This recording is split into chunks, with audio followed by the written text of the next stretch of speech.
ಕಾಯುತ್ತಾ ಇರುತ್ತಾನೆ ನಮ ಸುತ್ತ ಅವತಾರ ನಾನಾ ರೂಪವೋ.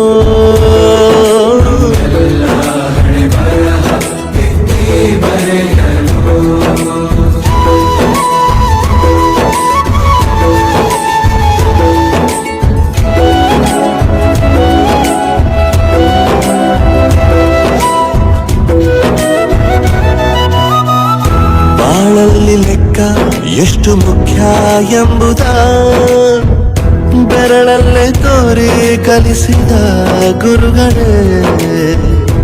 ಈ ದೇಹ ಹೇಗೆ ದಂಡಿಸೋದು ಎನ್ನುವ